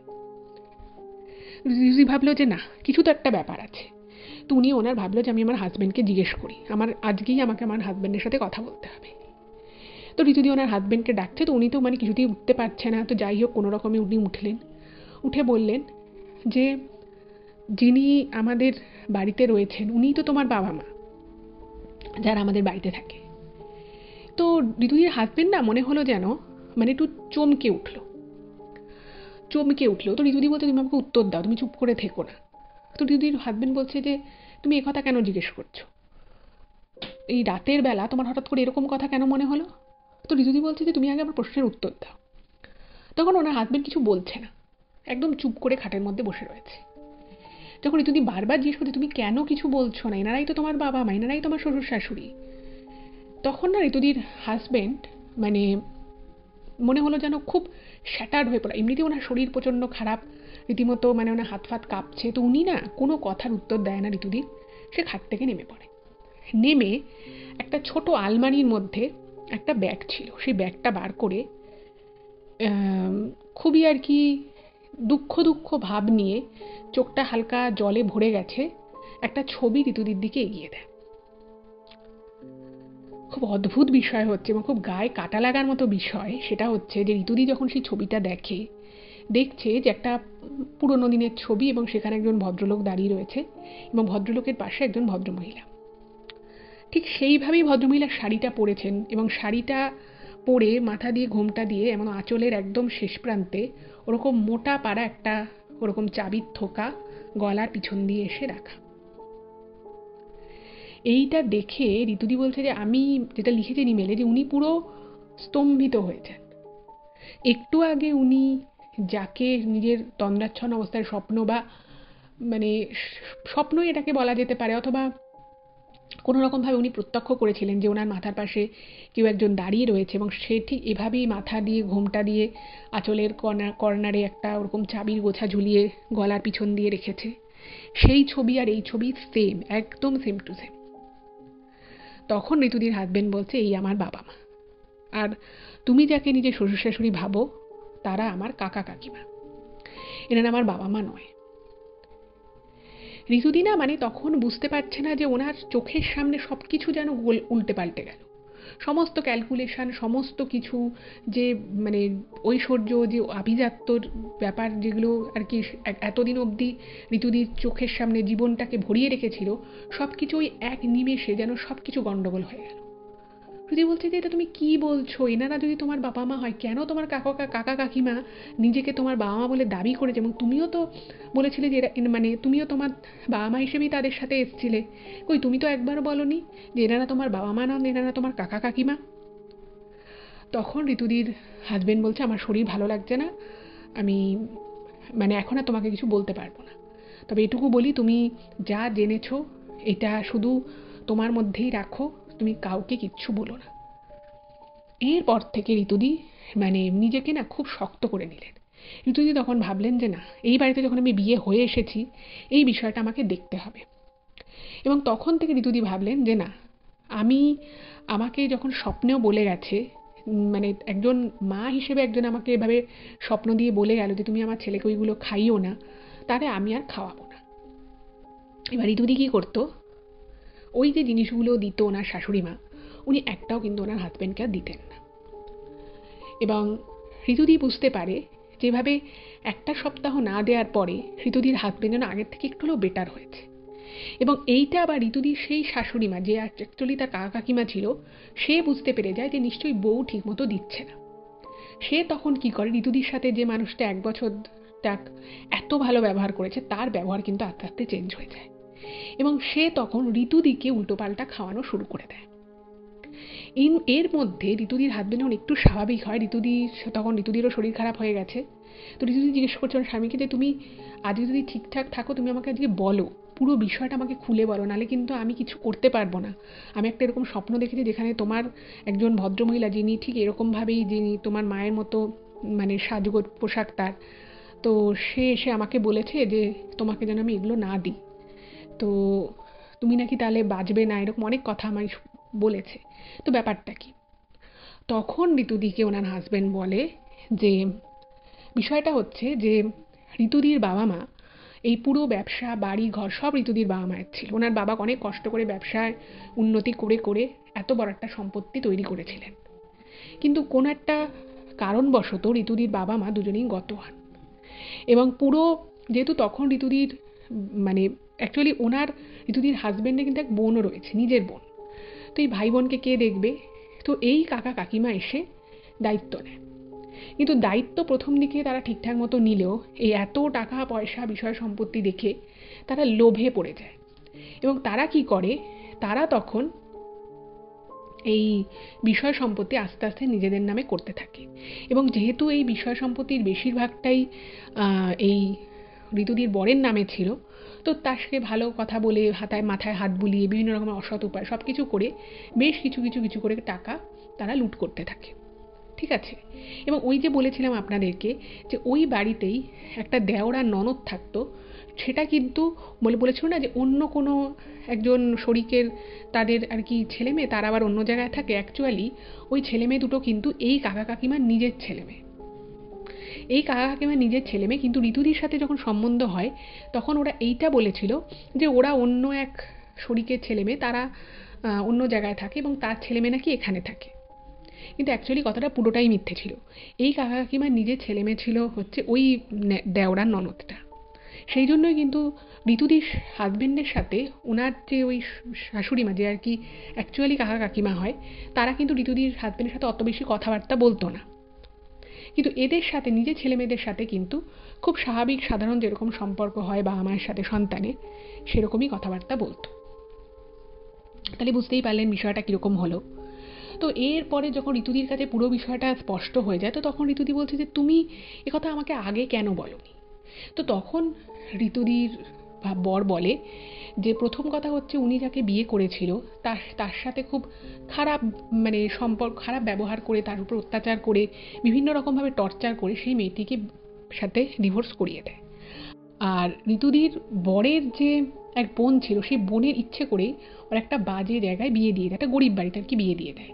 এবং সেই বিয়েতে তার বোনকে কিন্তু সেরকম কিছুই তারা দেয় না। এবং ঋতুদির বরকে ওরকমভাবে বিভিন্ন জিনিস দীর্ঘদিন ধরে খাইয়ে খাইয়ে খাইয়ে খাইয়ে একটা এমন স্টেজে পাঠিয়ে দিয়েছিল যে ঋতুদির হাজব্যান্ডের পক্ষে কোনো কিছু নিজে থেকে করা সম্ভবপর ছিল না। কিন্তু ব্যাপারটা বিপত্তি তখন হয় যখন ওই তারা যে কালো জাদু টাইপের করেছিল ঋতুদির বরের উপরে, তখন তারা বলে, যারা আর কি কাজটা করেছিল তারা বলেছিল যে এই যে যে আপনারা যেটা করছেন এটাও বুঝতে পেরে গেছে, এখন আপনি যদি নিজে হাতে করে ওই জিনিসটাকে খাওয়ান তার কিন্তু কোনো প্রভাব পড়বে না। আপনারা এমন কোনো মেয়েকে বিয়ে করিয়ে বাড়িতে আনুন যে খুবই সাদাসিধে হবে এবং যাকে দিয়ে আপনারা এই কাজটা করাতে পারবেন। এটা আপনারা করলে আর হবে না, অন্য কোনো গোত্রের অন্য কোনো মানুষ এই কাজটা যদি করে তাহলেই একমাত্র কাজটা সাকসেসফুল হবে। এবং এরকম করে করে সমস্ত যেটুকু আর বিষয় সম্পত্তি ছিল সবটাই নিয়ে নেওয়ার প্ল্যান করেছে এই কাকা কাকিমা, যারা নিজেদেরকে বাবা মা বলে দাবি করেছিল। এবং সেই কারণের জন্যই ওনাদের বউ ভাতের অনুষ্ঠানে বিশেষ কোনো আত্মীয় স্বজনকে নিমন্ত্রণ ওরা করেনি, যাতে ব্যাপারটা জানাজানি না হয়ে যায়। আর যেহেতু যে ঘটক বিয়ের সম্বন্ধটা করেছিল, সেই ঘটক বলেই দিয়েছিল যে একটা পরিবার আছে যারা খুব বড়লোক বাড়িতে মেয়ের বিয়ে দিতে চায়। এবং এই জিনিসটাকেই কিন্তু ওই ছেলের সেই লোভী কাকা কাকিমা কাজে লাগিয়েছিল এবং সেটা কিন্তু অনেকাংশে সাকসেসফুলও হয়ে গেছিল। তো এই সমস্ত বিষয় যখন ঋতুদি শুনতে পারে, জানতে পারে, তখন ঋতুদি বলল যে না, আর চুপ করে বসে থাকা যাবে না। এরপরে বিশাল অশান্তি হয়, সেই অশান্তি থানা পুলিশ অবধি গড়ায়। তারপরে অনেক কষ্টে এই সব কিছু উদ্ধার করা তো অবশ্যই সম্ভব হয়নি, কারণ অনেক কিছু অলরেডি ওরা নিজেদের নামে করে ফেলেছিল, অনেক কিছু টাকা পয়সা নিয়েছিল। তো তারপরে ওইখান থেকে ওনারা বেশ কিছু টাকা পয়সা সম্পত্তি উদ্ধার করে এবং ওই বাড়িটা তারপর ওনারা বেচে দেয়, বেচে দিয়ে আর অন্য একটা জায়গায় ওনারা দুর্গাপুরেই ওনারা ওখানে থাকেন। এবার এখন এই বিষয়টার অনেক বছর হয়ে গেছে, আশেপাশের অনেক লোক জানে, কিন্তু সেই যে ওনার বিয়ের পরে যেরকম সংসার যেরকম করার যে একটা স্বপ্ন থাকে বা যেরকম একটা আদর্শ সম্পর্ক হয়, সেরকম কিন্তু কিছুই আর সেভাবে হয়নি। কারণ এরপরেও দীর্ঘদিন এসব দীর্ঘদিন বিভিন্ন ধরনের কালোবিদ্যা যেহেতু ঋতুদির হাজবেন্ডের উপরে করা হয়েছিল, তো সেটা একটা দীর্ঘ মেয়াদি একটা প্রভাব ওনার উপরে পড়ে। এবং এখন ওনারা মোটামুটি ভালোই আছেন। ওনার ননদকে অনেক সমস্যা ছিল, সেগুলো সমাধান হয় এবং ওনার ননদ এখন ভালো আছে। কিন্তু ঋতুদি যেটা নিজের জীবন থেকে দেখে বুঝেছে যে শুধুমাত্র টাকা পয়সা লোভে কাউকে ফট করে বিয়ে করে নেওয়াটা কিন্তু একদমই উচিত না। যদি মানুষ ভালো হয়, তার যদি টাকা পয়সাও কিছু কম থাকে, তাহলে কিন্তু সেটাও অনেক অনেক বেটার এইরকম একটা জীবন পাওয়ার থেকে, যেখানে পয়সা থেকেও কোনো আনন্দ বা সুখ নেই। তো এটাই ঋতুদি সবার জন্য বলতে চেয়েছে। আজকে ঘটনাটা এই পর্যন্তই রইল। ঋতুদিকে অনেক ধন্যবাদ এরকম ঘটনা শেয়ার করার জন্য, এবং ওনার আগামী জীবন অনেক অনেক ভালো, এটাই আমরা কামনা করি। আপনাদের কেমন লাগলো অবশ্যই জানাবেন, আর ভালো লাগলে প্লিজ চ্যানেলটাকে সাবস্ক্রাইব করে পাশে থাকবেন। আজকে এই পর্যন্তই, দেখা হবে আবার পরবর্তী এপিসোডে। নমস্কার।